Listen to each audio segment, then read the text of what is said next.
des atouts tes forces physiques et psychologiques ou psychologiques? Alors, psychologie, bah écoute, avec tout ce que j'ai vécu depuis l'âge de 9 ans, hein, tout ce que j'ai traversé dans ma vie, jusqu'à un drame que je ne vous explique pas, hein, ça m'a donné de la force. Hein. Mais alors, ça m'a donné de la force. Pourquoi? Je vais dire en quoi. Ça m'a permis d'oser dire. Parce que j'ai beaucoup encaissé, il faut pas croire. J'ai beaucoup encaissé. Tu sais, tu as des gens méchants dans le travail ailleurs. J'ai tout amassé. Puis est arrivé l'histoire de la famille d'Alain, là, que quand le père est décédé, l'histoire à cause d'argent, quoi, de jalousie, ils étaient tellement mal, et Alain et moi. Et là, ça m'a touché parce que non seulement on est allé en vacances, on y est allé encore, hein, mais ça m'a, si tu veux, moi ayant connu du côté de maman, on fréquentait pas trop du côté de papa, hein, parce qu'il y avait des histoires, mais on s'est retrouvés en cousinage, comme disait ton épouse, ben, content de. Hein. Mais si tu veux, du côté de maman, il n'y avait pas ce côté-là. Tu vois, il n'y avait pas ce côté jalousie. Bon, il n'y avait pas la fortune aussi, tu vois ce que je veux dire.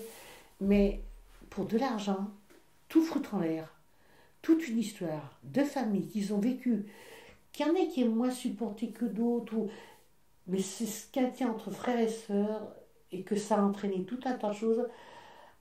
J'avoue que ça m'a accablée. D'ailleurs, je suis tombée malade après. Bon, il n'y a pas que ça, attention, il y a mon vécu. Et puis, il a été quand même reconnu médicalement. J'avais suivi la même opération de maman. Quand on touche les organes d'une femme, d'un fibrome que j'avais eu, j'ai encore non, mais quand même, excusez-moi, c'est le côté médical, mes ovaires, donc. Mais moi, j'étais pourtant bien préparée, j'étais dans une bonne ambiance, enfin, familiale, j'ai pas de soucis. Et bien, ça a joué sur le système à un point. Et maman, ça a été pareil.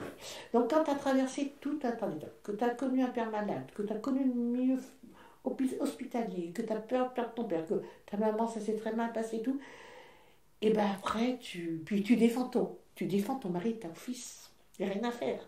Ça, il faut que ça tienne. Tu prends jusqu'au jour, ben, j'ai craqué. Donc, avec tout ce que j'ai traversé, mais en ayant été, je te dis bien, aussi bien au niveau famille, du côté d'Alain, quand j'étais malade à mon tour, de mes chefs et tout, et mon mari et mon fils surtout, ben, Yann me massait, enfin j'étais dans un état. Et c'est pour ça qu'il a été tant sensible, je vous dis bien, par ces histoires de dépression. Et bien après, ça te rend forte. Mais c'est pas pour autant qu'il faut que, quand tu as des ennuis, tu n'as pas à en faire subir les autres. Même ton mari et ton fils, hein. Même quand maman ça s'est passé, j'ai résisté pour que, justement, ça tienne encore.